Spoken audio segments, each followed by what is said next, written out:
सनातन शास्त्र या आपल्या पॉडकास्टमध्ये सर्व ऐकणाऱ्यांचे मनापासून स्वागत आहे. आज आपण अशा एका विषयावर चर्चा करणार आहोत जो वास्तवाकडे बघण्याचा आपला दृष्टिकोनच मुळासकट बदलून टाकेल. अगदी मुळासकट. हो ना, म्हणजे क्षणभर असा विचार करा. आपण नेहमी हेच मानून चालतो की आपण या अवाढ्य अनंत विश्वाच्या एका लहानशा कोपऱ्यात आहोत. आपण म्हणजे या अथांग सागरातील एक छोटासा थेंब. पण जर सत्य याच्या अगदी उलट असेल तर? हा विचारच खूप मोठा आहे. खरंय. जर हे संपूर्ण जग, हे अथांग विश्वच मुळी तुमच्या आत असेल तर आज आपण ज्या प्राचीन स्रोताचा सखोल वेध घेणार आहोत तो हीच जाणीव आपल्यासमोर मांडतो. आजचा आपला विषय आहे बृहदारण्यक उपनिषद. बरोबर. हा एक असा ग्रंथ आहे जो हजारो वर्षे जुना असला तरी खरं तर आजच्या काळात तो सर्वाधिक प्रासंगिक आहे असं मला वाटतं. नक्कीच. अगदी 100%. आपण नेहमी म्हणतो की वेद आणि उपनिषदे हा ज्ञानाचा महासागर आहे. पण बृहदारण्यक उपनिषद हा त्या महासागरातील सर्वात खोल आणि विशाल भाग आहे. अच्छा. हा ग्रंथ आपल्याला फक्त कसे जगावे याचे नियम किंवा काही वरवरचे तत्वज्ञान शिकवत नाही, तर तो थेट वास्तवाच्या मुळाशी जातो. बरोबर. आजच्या या धकाधकीच्या आणि माहितीच्या महापुरात हरवलेल्या माणसाला जर स्वतःची खरी ओळख करून घ्यायची असेल तर या उपनिषदासारखा दुसरा प्रभावी मार्ग नाही. आणि म्हणूनच आज आपण या प्राचीन वैदिक शहाणपणाची उकल करणार आहोत.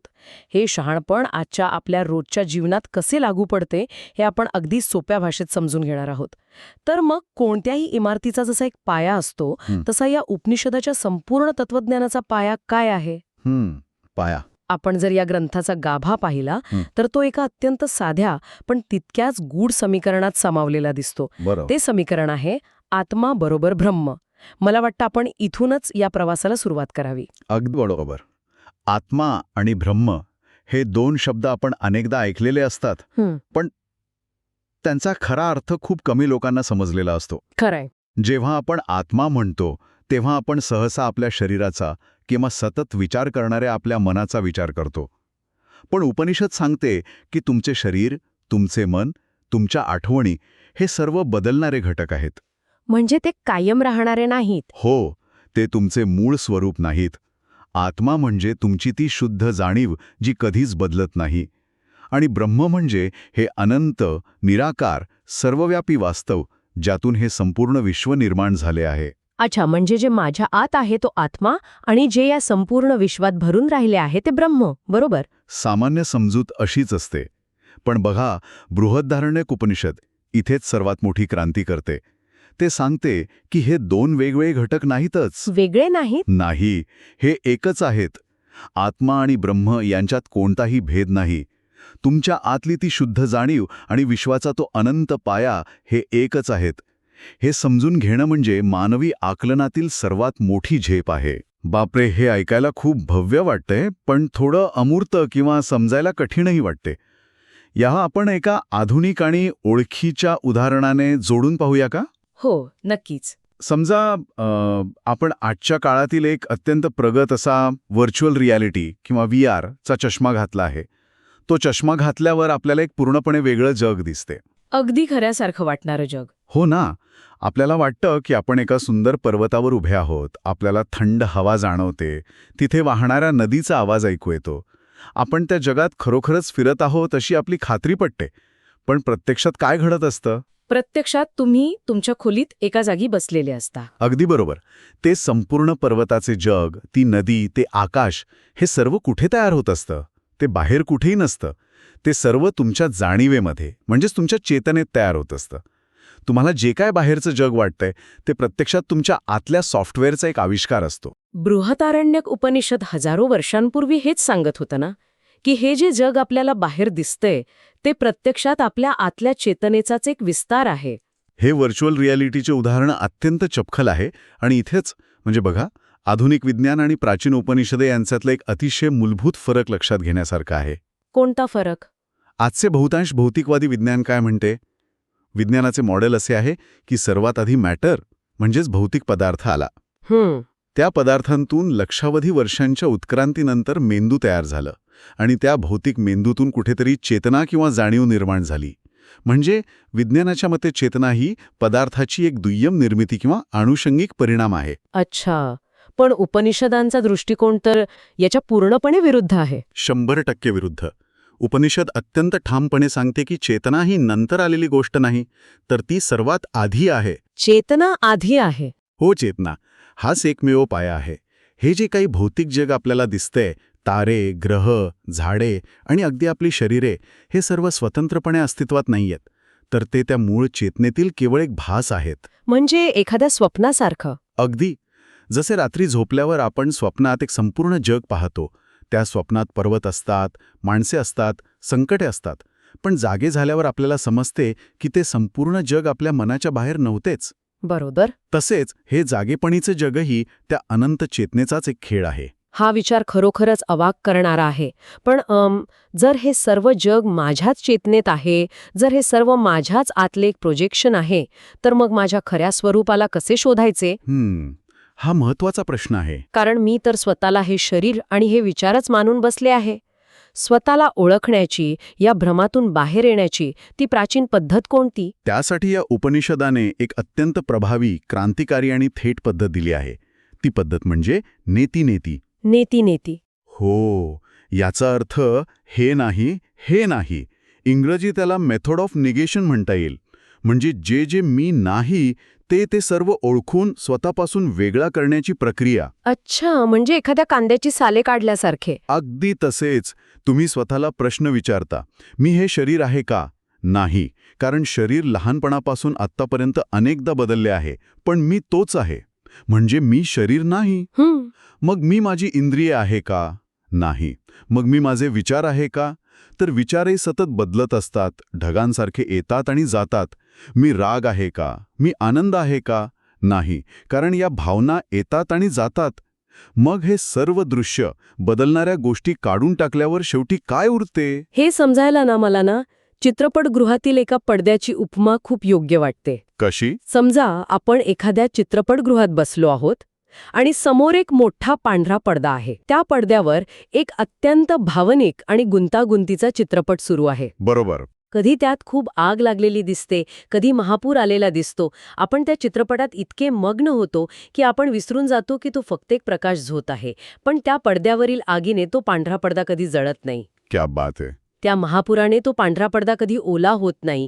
नेती आपल्याला हेच सांगते ना की आपण तो बदलणारा चित्रपट नाही, तर आपण तो स्थिर न बदलणारा पांढरा पडदा आहोत. किती सुंदर उपमा दिलीत तुम्ही. होय, अगदी हेच. तो पांढरा पडदा स्वतः कधीच बदलत नाही. तो फक्त सर्व दृश्यांना आधार देतो. उपनिषद याच आधाराला शोधायला लावते. सर्व विचार आणि भावना काढून टाकल्यावर जी शुद्ध जाणीव उरते, ती आपली खरी ओळख असते. पण मग इथे एक गमतीशीर आणि खूप महत्वाचा विचार मनात येतो. कोणता? माझे डोळे आजूबाजूची दृश्य बघत आहेत, पण ते बघणे कोणाला जाणवते? माझे मन एखाद्या समस्येवर विचार करत आहे, पण ते विचार कोण पाहत आहे? जर मी विचार नाही, तर त्या विचारांना पाहणारा कोणीतरी असलाच पाहिजे ना? याच शोधाला उपनिषदाने द सीयर बिहाइंड सीइंग म्हणजेच पाहणारा दृष्टा असे म्हटले आहे. अच्छा. उपनिषद स्पष्ट करते की या सर्व प्रक्रियांच्या मागे एक साक्षीदार आहे. त्याला आपण साक्षीभाव म्हणू शकतो. तुमचे डोळे पाहतात, पण डोळ्यांना पाहण्याची शक्ती देणारी ती जाणीव कोणती? तुमचे मन विचार करते, पण मनाच्या विचारांना जाणणारा कोण? तो जो जाणकार आहे तो म्हणजे तुम्ही. पण लक्षात घ्या, तो जाणकार म्हणजे तुमचा रोजचा अहंकार नाही. म्हणजे जो मी रोज सकाळी उठून ऑफिसला जातो, ज्याला ट्रॅफिकचा राग येतो, ज्याला बढती न मिळाल्याचं दुःख होते, तो मी खरा मी नाही. नाही, तो तुमचा तात्पुरता अहंकार आहे. तो त्या चित्रपटातील एक पात्र आहे. पण खरा तुम्ही तो साक्षीदार आहे, जो हे सर्व फक्त पाहत आहे. अरे वा. आणि हे फक्त बौद्धिक स्तरावर वाचून समजण्याची गोष्ट नाही. म्हणूनच आपल्या परंपरेत योग अत्यंत महत्त्वाचा मानला गेला आहे. योग ही फक्त काही शारीरिक आसने नाहीत, तर ती या साक्षीदार अवस्थेचा प्रत्यक्ष अनुभव घेण्याची एक पद्धत आहे. ध्यान आणि योग यातून आपण हळूहळू या साक्षीभावामध्ये स्थिर होऊ शकतो. पण जर आपण केवळ तो अलिप्त पांढरा पडदा आहोत, जर आपण फक्त एक साक्षीदार आहोत, तर मग रोजच्या आयुष्यातील राग, लोभ आणि भीती या भावना इतक्या खऱ्या का वाटतात? आणि सर्वात महत्वाचा प्रश्न, जर मी एक अलिप्त साक्षीदार आहे, तर मग स्वतःच्या या खऱ्या स्वरूपाची ओळख पटल्यावर आपल्या रोजच्या नात्यांवर काय परिणाम होतो? आपण एकदम कोरडे, भावनाशून्य आणि संन्यासी तर होणार नाही ना? हा एक अतिशय स्वाभाविक प्रश्न आहे. अनेकांना असं वाटतं की अध्यात्म म्हणजे सर्व काही सोडून देऊन भावनाशून्य होणे, पण वास्तवात तसे अजिबात नाही. अच्छा. याचे अत्यंत सुंदर आणि सखोल उत्तर बृहदारण्यक उपनिषदातील एका प्रसिद्ध संवादात मिळते. हा संवाद आहे महान ऋषी याज्ञवल्क्य आणि त्यांची अत्यंत विदुषी पत्नी मैत्रेयी यांच्यातला. हो, हा प्रसंग खूपच हृदयस्पर्शी आहे. मला आठवतंय, याज्ञवल्के जेव्हा सर्व संपत्ती सोडून अरण्यात जायला निघतात, तेव्हा ते आपली संपत्ती मैत्रेयी आणि दुसरी पत्नी कात्यायनी यांच्यात वाटून देण्याची इच्छा व्यक्त करतात. बरोबर. तेव्हा मैत्रेयी त्यांना एक अतिशय टोकदार प्रश्न विचारते. ती विचारते, जर ही संपूर्ण पृथ्वी पैशानी भरून मला मिळाली तरी त्यातून मला अमरत्व मिळेल का? बापरे. आणि याज्ञवल्क्य प्रामाणिकपणे सांगतात की नाही. पैशाने जसे भौतिक जीवन सुखकर होते तसे तुझेही होईल, पण पैशाने अमरत्व कधीच मिळणार नाही. तेव्हा मैत्रेयी म्हणते, मग ज्या गोष्टीने मला अमरत्व मिळणार नाही ती संपत्ती घेऊन मी काय करू? मला तेच ज्ञान द्या जे तुम्हाला प्राप्त झाले आहे. मुलांना मुले प्रिय असतात, ती मुलांसाठी नसून आत्माच्या सुखासाठी असतात. पण थांबा, इथे थोडा धक्का बसतो. हे ऐकायला थोडे स्वार्थी वाटत नाही का? स्वार्थी म्हणजे आपण नवरा, बायको, मुले या सर्वांवर फक्त स्वतःसाठी प्रेम करतो. हे तर प्रेमाच्या आपल्या नेहमीच्या व्याख्येला पूर्णपणे छेद देणारे आहे. आपण तर प्रेमात त्याग आणि दुसऱ्याचा विचार करायला शिकलो आहोत. वरवर पाहता ते अत्यंत स्वार्थी वाटू शकते आणि अनेकांचा इथेच गैरसमज होतो. पण याज्ञवल्क्य इथे रोजच्या संकुचित मी किंवा अहंकाराबद्दल बोलत नाहीयेत. अच्छा, मग? ते त्या विशाल आणि सर्वव्यापी ब्रह्मस्वरूपी आत्म्याबद्दल बोलत आहेत. जेव्हा ते म्हणतात की तुम्ही सर्वांवर स्वतःसाठी प्रेम करता, तेव्हा त्याचा अर्थ असा आहे की दुसऱ्यामध्ये जो आत्मा आहे तोच आत्मा तुमच्यातही आहे. तुम्ही त्या दुसऱ्या व्यक्तीला स्वतःहून वेगळे मानू शकत नाही, कारण मुळात तुम्ही दोन वेगळे आहात हाच एक भास आहे.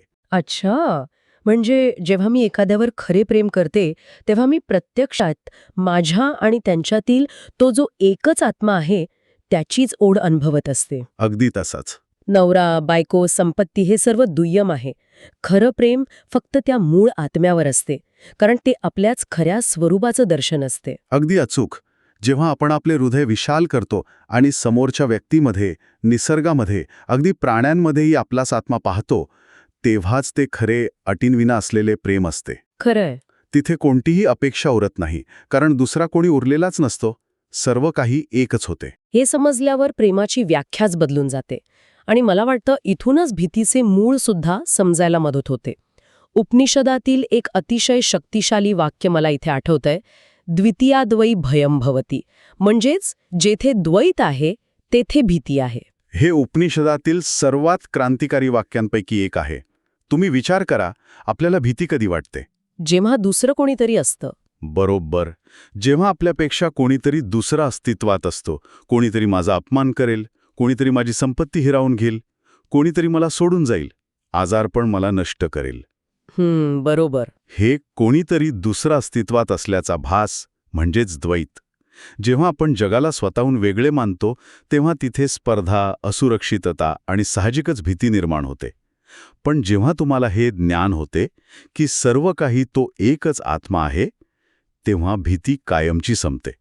स्वतःपासून स्वतःला कशी भीती वाटेल? वाह, हे खरोखरच मन मोकळे करणारे आहे. जेथे द्वैत आहे तेथे भीती आहे. पण जर सर्व काही एकच आत्मा आहे आणि द्वैत मुळीच नाही, तर मग हे विशाल जग, हे निसर्गचक्र, हा एवढा मोठा गुंतागुंतीचा पसारा कसा आणि का चालतो?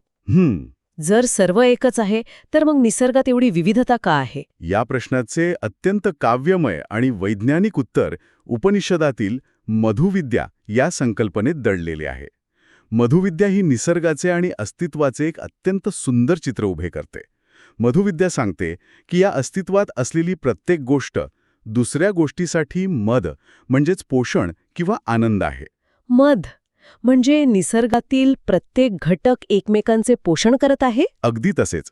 ऋषी म्हणतात की ही पृथ्वी सर्व प्राण्यांसाठी मद आहे आणि सर्व प्राणी या पृथ्वीसाठी मद आहेत. अरे वा. सूर्य पृथ्वीला ऊर्जा देतो, पृथ्वी वनस्पतींना वाढवते, वनस्पती मानवाला आणि प्राण्यांना अन्न व ऑक्सिजन देतात आणि आपण आपल्या श्वासोच्छवासातून आणि कृतीतून पुन्हा या निसर्गाचे पोषण करतो. सूर्य, पृथ्वी, मानव, देव सर्व एकमेकांसाठी मद आहेत. सर्व काही एकमेकांना पूरक आहे. हे ऐकताना मला आजच्या आधुनिक इकोसिस्टम किंवा परिसंस्थेची आठवण येते. बरोबर. विज्ञानाने आज अनेक शतकांच्या संशोधनानंतर जे शोधून काढले आहे की निसर्गातील प्रत्येक घटक परस्परावलंबी जाळ्याचा एक भाग आहे. तेच हजारो वर्षांपूर्वी ही मधुविद्या सांगत होती. म्हणजे वास्तव हे सुटे तुटलेले भाग नसून एक इंटरकनेक्टेड वेब आहे. होय. आणि ह्या परस्परावलंबी जाळ्यात आपले मानवाचे स्थान काय आहे हे समजण्यासाठी आपल्याला कर्माचा सिद्धांत समजून घ्यावा लागतो. कर्माचा सिद्धांत तो कसा? जोवर आपण अज्ञानात असतो, म्हणजे जोवर आपण स्वतःला फक्त हे शरीर आणि अहंकार मानतो, तोवर आपण आपल्या संकुचित स्वार्थासाठी कृती करतो. आपण निसर्गाला पोषण देण्याऐवजी त्याचं शोषण करू लागतो. यातूनच आपण कर्माच्या आणि जन्म-मृत्यूच्या चक्रात अडकतो. आणि मग आपले एकमेकांसोबतचे ऋणानुबंध तयार होतात, बरोबर? आपण एकमेकांना काहीतरी देणे लागतो किंवा घेणे लागतो आणि ते फेडण्यासाठी पुन्हा पुन्हा या चक्रात येतो. अगदी. जसे एखादा कोळी स्वतःचं विणलेल्या जाळ्यात अडकतो. अगदी तंतोतंत हेच. कर्माचा नियम हा भौतिकशास्त्रातील ॲक्शन अँड रिॲक्शन सारखाच आहे, पण यातून बाहेर पडण्याचा मार्ग काय? काय आहे मार्ग? बृहदारण्यक उपनिषद सांगते की केवळ ज्ञान हाच तो मार्ग आहे. जेव्हा आपल्याला आपले खरे स्वरूप समजते, जेव्हा ते खरे ज्ञान प्राप्त होते की मी आणि हे संपूर्ण विश्व एकच आहोत, तेव्हा तो संकुचित अहंकारच उरत नाही. आणि कर्ता जर उरला नाही तर कर्म कोणाला चिकटणार? तिथेच या कर्माचा आणि ऋणानुबंधाचा नाश होतो आणि जीवाला मुक्ती मिळते. म्हणजे अज्ञान हेच आपल्याला बांधून ठेवते आणि ज्ञान आपल्याला मुक्त करते. या सर्व सखोड विश्लेषणाचा, निसर्गाच्या जोडणीचा आणि ज्ञानाचा अंतिम निष्कर्ष काय आहे याकडे आता आपण वळूया. या उपनिषदाने जगाला दिलेली सर्वात मोठी देणगी म्हणजे एक महावाक्य. होय. आणि ते महावाक्य आहे अहम ब्रह्मास्मी. मीच ते ब्रह्म आहे. हे वाक्य केवळ एक तत्वज्ञान नाही, तर ती एक सर्वोच्च अनुभूती आहे. मला इथे एक गोष्ट विशेष सांगावीशी वाटते. उपनिषदाचे ऋषी जेव्हा हा मंत्र म्हणतात तेव्हा ते अत्यंत स्पष्ट करतात की आपल्याला हे ब्रह्म व्हायचं नाहीये किंवा जंगलात जाऊन खूप कठोर तपश्चर्या करून ते मिळवायचं नाहीये. बरोबर. आपण आधीपासूनच ते आहोत, फक्त आपण ते विसरलो आहोत. जसे एखाद्या राजाच्या मुलाला लहानपणी जंगलात हरवल्यामुळे स्वतःला भिकारी समजण्याची सवय लागते. खूप छान उदाहरण. तो आयुष्यभर भीक मागतो, पण जेव्हा त्याला त्याचं मूळ रूप कळतं तेव्हा तो राजा बनत नाही, तो फक्त स्वतःला ओळखतो. हे अतिशय सुंदर आणि मार्मिक उदाहरण आहे. अहम ब्रह्मास्मी हे वाक्य आपल्याला हेच सांगते की तुम्ही मुळातच पूर्ण आहात. तुम्हाला बाहेरून काहीही मिळवून पूर्ण होण्याची गरज नाही. आणि या वाक्याचा व्यावहारिक उपयोग आजच्या जीवनात खूप मोठे आहेत. नक्कीच. मला तर वाटतं आजच्या सोशल मीडियाच्या आणि सततच्या धावपळीच्या जगात याची सर्वात जास्त गरज आहे. कशी काय? आज आपण प्रत्येक जण सतत इतरांकडून मान्यता शोधत असतो. किती लाईक्स मिळाले, माझ्या बॉसने माझ्याबद्दल काय म्हटले, समाजात माझी काय किंमत आहे. पण जेव्हा आपल्याला हे समजते की आपणच ते अनंत ब्रह्म आहोत, तेव्हा आपण बाहेर व्हॅलिडेशन शोधणे पूर्णपणे थांबवतो, कारण आपण आतून आधीच पूर्ण झालेले असतो. आणि याचा सर्वात मोठा आणि अंतिम परिणाम मृत्यूच्या संकल्पनेवर होतो. मानवी जीवनातील सर्वात मोठी भीती मृत्यूची असते. पण उपनिषदाचे हे ज्ञान प्राप्त झाल्यावर मृत्यूची भीती पूर्णपणे निघून जाते. म्हणजे ती भीती उरतच नाही. हा पडदा कधीच नष्ट होत नाही, फक्त त्यावरचा चित्रपट संपतो. म्हणजे थोडक्यात सांगायचं तर आयुष्य हे एक ओझे न राहता एक सुंदर खेळ बनतो. आपण या आयुष्याच्या चढउतारांचे, सुखदुःखांचे फक्त शांतपणे साक्षीदार बनतो. अगदी बरोबर. आपण तो खेळ पूर्ण क्षमतेने खेळतो, पण त्यात हरवून जात नाही. आपण त्या चित्रपटाचा आनंद घेतो, पण आपण स्वतः तो पांढरा पडदा आहोत हे कधीच विसरत नाही. हीच ती खरी मुक्ती आहे. अगदी बरोबर. आणि ही मुक्ती मरणानंतर मिळणारी कोणतीही काल्पनिक गोष्ट नाही, तर ती याच क्षणी, याच जन्मात अनुभवण्याची अनुभूती आहे. हेच या उपनिषदाचे सर्वात मोठे यश आहे. क्या बात है. आजचा हा सखोल वेद खरोखरच डोळे उघडणारा होता. आत्माबरोबर ब्रह्म या समीकरणापासून ते नेतीच्या साधनेपर्यंतचा आणि अहम ब्रह्मास्मीच्या अंतिम सत्यापर्यंतचा हा प्रवास अद्भुत होता. नक्कीच. हा प्रवास खूप काही शिकवून जाणार आहे. स्वतःला ओळखण्याबद्दल बोलो, पण जाता जाता सर्व ऐकणाऱ्यांसाठी एक विचार करायला लावणारा मुद्दा. जर सर्व काही एकच ब्रह्म आहे, जर ते मुळातच पूर्ण आणि अनंत आहे, तर मग मुळात या ब्रह्माला स्वतःला विसरण्याची आणि हे द्वैताचे जग निर्माण करण्याची गरजच का पडली? हा लपंडावाचा खेळ त्यांनी स्वतःशीच का सुरू केला असावा? यावर नक्की विचार करा. हां, खूपच गहन प्रश्न आहे. हो ना. सनातन शास्त्राचा हा प्रवास जर आवडला असेल तर नक्की लाईक, शेअर आणि सबस्क्राईब करा. आणि आजच्या या भागावर आधारित एक प्रश्न आम्ही विचारत आहोत. तुमच्या आयुष्यातील कोणती अशी गोष्ट आहे, तो एखादा राग असेल, एखादी जुनी सवय असेल किंवा भीती असेल, जी तुम्ही आजपासून नेती म्हणजेच हे मी नाही वापरून स्वतःपासून वेगळी करू शकता? आम्हाला कमेंट्समध्ये नक्की सांगा. नक्की सांगा. आपण पुन्हा भेटूया अशाच एका सखोल प्रवासात. तोपर्यंत पाहत रहा, ऐकत रहा आणि शोधत रहा. धन्यवाद.